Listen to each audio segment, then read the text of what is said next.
ஓம் ஸ்ரீ ஸ்ரீம். வணக்கங்க. அனைவரையும் மறுபடியும் சேனலில் சந்திப்பதில் மிக்க மகிழ்ச்சி அடைகிறேன். நிறைய விஷயங்கள் நாம் பார்த்துக்கிட்டு வரோம். அந்த வகையில் சுவாமிக்கு உடைக்கிற தேங்காயில் குடுமி அவசியமா? சில பேர் தேங்காய் அந்த குடுமியெல்லாம் பிச்சு எடுத்துகிட்டு கூட பண்ணலாம். ரொம்ப முக்கியமான விஷயம் தேங்காய் சகுனம் அப்படின்னே ஒரு விஷயம் இருக்குது.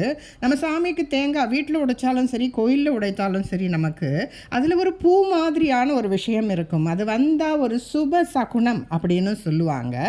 அந்த பூவிலேயே பார்த்திங்கன்னா எங்கள் குருநாதரும் சித்தர்களும் நிறைய விஷயங்கள் சொல்லியிருக்காங்க. அந்த பூவிலேயே பெரிய பூ இருந்தால் ஒன்று, கொண்ட பூ இருந்தால் ஒரு இது, அந்த மாதிரி சில விஷயங்களும் இருக்கும். அதையும் தாண்டி இந்த தேங்காய் உடையுது பாருங்கள், 2 பாகமாக உடையிறது, 3 பாகமாக உடையிறதுன்னு அந்த உடையிற விஷயத்துலேயும் சில சகுன சாஸ்திரங்கள் நமக்கு உண்டு. எங்கேயாவது வெளியே போகணுன்னாக்கா பெரியவங்கள்லாம் சொல்லுவாங்க பழைய காலத்தில்ப்பா, அந்த முச்சந்தி பிள்ளையாருக்கு ஒரு சூறக்காய் விட்டுட்டு போயிடுப்பா, போகிற காரியம் நல்லபடியாக நடக்கும் அப்படின்னு சொல்லுவாங்க. எங்கள் தாத்தா பாட்டியெல்லாம் அது சொல்லியிருக்கிறாங்க. அடியனும் அதெல்லாம் ஃபாலோ பண்ணிகிட்ருக்கேன். அந்த மாதிரி ரொம்ப சிம்பிளாக ஒரு தேங்காய் உடச்சிட்டு போயிட்டால் நமக்கு ஒரு காரியம் சாதிச்சிடலாமா? அதுக்கெல்லாம் ஆயிரம் அர்த்தங்கள் சித்தர்கள் பெரியவங்க சொல்லி வச்சுருக்குறாங்க. அடியேன்னு சொன்னது எதுவுமே கிடையாது. அப்படி பார்த்திங்கன்னா இந்த தேங்காய் 2 சரி சமமாக உடஞ்சிதுன்னா ரொம்ப நன்மையை கொடுக்கும்னு ஒரு அர்த்தம் இருக்குது. சில்லாக உடஞ்சால் அது அவ்வளோ சுபம் இல்லை.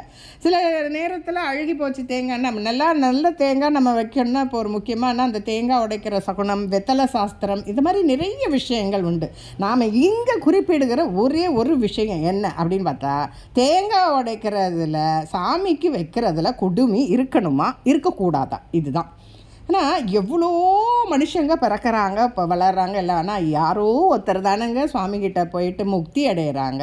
எத்தனையோ கோடி பேரில் ஒருத்தர் 2 பேர் தான் அப்படி போகிறாங்க. அந்த மாதிரி எவ்வளவோ கோடி தேங்காய்கள் வருது. அது என்னென்னமோ நமக்கு யூஸ் ஆகுது. அந்த விஷயத்தில் சுவாமிகிட்ட போகிற தேங்காய்கள் சில தான். அந்த மாதிரியான தேங்காயை என்ன பண்ணணும் செய்யணும். ஆனால் இந்த தேங்காய் தண்ணி இருக்குது பாருங்கள், அது அவ்வளோ ஒரு விசேஷமானதாக சித்தர்கள் குறிப்பிடுறாங்க. அந்த 3 கண்ணெல்லாம் இருக்குது இல்லைங்களா?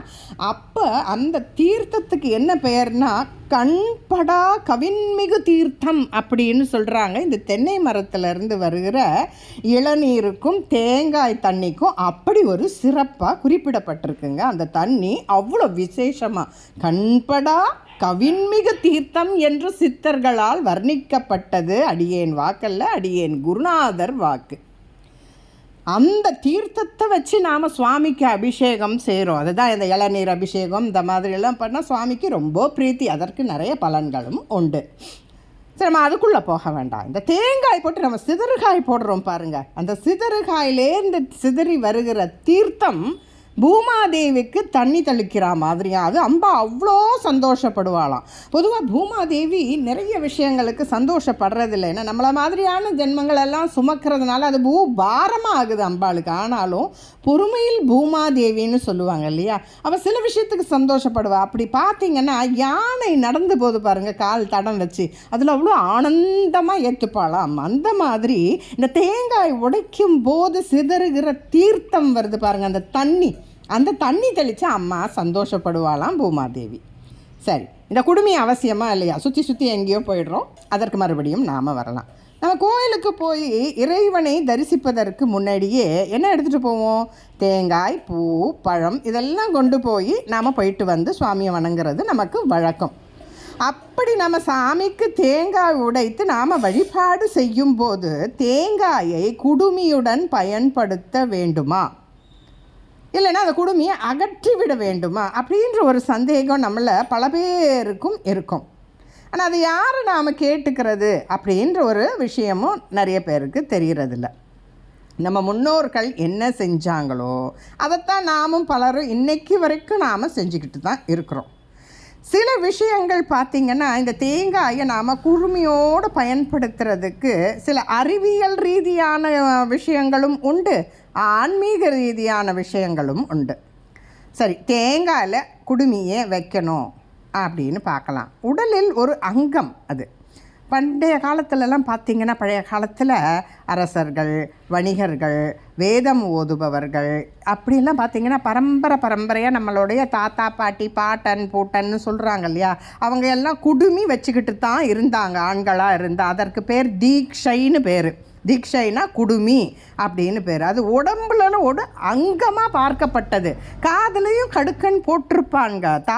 நம்ம பழைய காலத்து தாத்தாங்கள்லாம் போட்டு தான் இருப்பாங்க. பஞ்சகச்சம் தான் கட்டி இருப்பாங்க. இப்போ தான் அது இவங்க இந்த குளத்தில் போடணும் அப்படியெல்லாம் அப்போல்லாம் எல்லாருமே இப்படித்தான் இருந்தாங்க. அந்த மாதிரி அது நம்ம உடம்புல ஒரு பாகம், ஒரு ஸ்டைல். எப்படி நம்ம இப்போ பெண்களெல்லாம் பின்னலிட்டுக்கிறோம் இல்லையா, அது மாதிரி ஆண்கள் குடுமி வச்சுருப்பாங்க. அந்த வகையில் பார்த்தீங்கன்னா தேங்காயுடைய ஒரு உறுப்பாக வர்றது தான் இந்த குடுமி. அதை அகற்றிட்டிங்கன்னா தேங்காய் ஊனமாக போயிடும். அதாவது இறைவனுக்கு படைக்கப்படும் பொருள் எதுவாக இருந்தாலும் அது ஊனம் அற்றதாக இருக்க வேண்டும். அதனால தான் தேங்காய் உடைக்கும் போது குடுமியுடன் இருக்க வேண்டும்னு சொல்லி வச்சுருக்காங்க. இந்த உடைச்ச பிறகு, உடைப்பதுக்கு முன்னாடி தேங்காயில் உங்களுக்கு ஒரு உயிரோட்டம் இருக்குது. உடைச்ச பிறகு தேங்காய் உயிரற்றது ஆகிவிடுது. அதை உடைச்ச பிறகு தான் குடுமியை நாம் அகற்ற வேண்டும். மேலும் தேங்காய் உடைத்த பிறகு இறைவனுக்கு படைக்கும் பிரசாதமாக கருதப்படுகிறதால் அவை குடுமியை அகற்றி சுத்தமாக படைக்கணும். இப்படித்தான் நமக்கு சொல்லி கொடுத்துருக்காங்க. இதுதான் ஒரு விஷயமும். அது உடம்புல ஒரு அங்கமாக கருதப்படுது.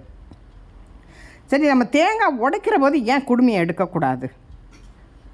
அது இறைவனின் சிரசு போல் நாம் கருதுகிறோம். அது மாதிரி சில கும்பாபிஷேகம், ஹோமம் இது மாதிரிலாம் பார்த்திங்கன்னா அந்த சமயத்தில் இந்த கும்பம் வச்சு அதில் இந்த இறைவனை குடியிருத்துவர். நம்ம அம்பாளையே அதில் ஆவாகனம் பண்ணுவோம் வரலட்சுமி நோம்புக்கெல்லாம். இந்த குடத்து மேலே இறைவனுடைய திருமேனியாக சந்தனம் மஞ்சள் எல்லாம் அப்பி அதற்கு ஒரு உருவம் பண்ணுவோம் நம்ம, கண்ணு மூக்கு காதெல்லாம் வச்சு. அந்த மாதிரி தேங்காயானது இறைவனின் சிரம், அதாவது தலையாக கருதப்படுகிறது. இந்த தேங்காயில் தான் நாம் இந்த சந்தனத்தில் அந்த உருவம் மாதிரி பிம்பம் மாதிரியெல்லாம் நாம் செய்வோம். அதனால தான் நாம் தேங்காயை அந்த குடுமியை சுவாமியினுடைய சிரசு அப்படித்தானே வைக்கிறோம். நாம் அதுக்கு ஜடையெல்லாம் போட்டு வரலட்சுமி நோம்புக்கு மற்ற எந்த சுவாமியானாலும் நம்ம அதில் ஆவாகனம் பண்ணிடுறோம். ஒரு தேங்காயை வச்சு ஒரு கலசம் வச்சா வரலட்சுமி அம்பாள் அதில் வந்துடுவா. ஒரு தேங்காயை வச்சு அதில் கலசம் வச்சா பிள்ளையாரப்பன் அதில் வந்துடுவார். இப்படித்தானே நாம் அந்த எந்த உருவமாக இருந்தாலும் தேங்காய்க்குள்ளே நாம் அந்த கும்பத்தில் ஆவாகனம் செய்துடுறோம். அந்த சுவாமியை அதில் வரவழைக்கிறோம். அதாவது எஞ்சான் உடம்புக்கு சிரசே பிரதானம்னு சொல்லுவாங்க. அப்போ அந்த குடுமிக்கு என்ன விசேஷம்? அப்படித்தான் இது.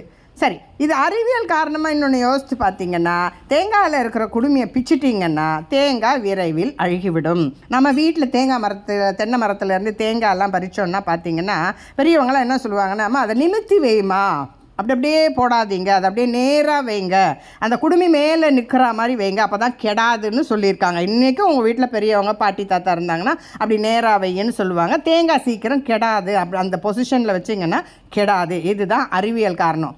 இன்னொரு விஷயம் என்னென்னா, நல்ல விஷயத்துக்கெல்லாம் தேங்காய் அப்படித்தான் உடைப்பாங்க. வேறு மாதிரி விஷயத்துக்கு தான் அந்த குடுமியை அகற்றிட்டு உடைப்பாங்க. அதை நம்ம இதில் குறிப்பிட வேண்டாம்னு நினச்சேன். இருந்தாலும் அந்த விஷயம் நீங்கள் செய்யக்கூடாதுங்கிறதுக்காக அப்படி சொன்னேன். வேறு அசுப காரியத்துக்கு தான் அப்படி குடுமியை தூக்கிட்டு பண்ணுவாங்க, வெறுமன தேங்காயை உடைப்பாங்க. இந்த அளவில் இந்த உரையை நிறைவு செய்து கொள்கிறேன். நன்றி, வணக்கம். மற்றொரு பதிவில் உங்களை சந்திக்கிறேன். இந்த பதிவுகளில் உங்களுக்கு பிடித்திருந்தால் கட்டாயம் லைக் செய்யவும், ஷேர் செய்யவும், சப்ஸ்கிரைப் செய்யவும் மறந்து விடாதீர்கள். வணக்கம்.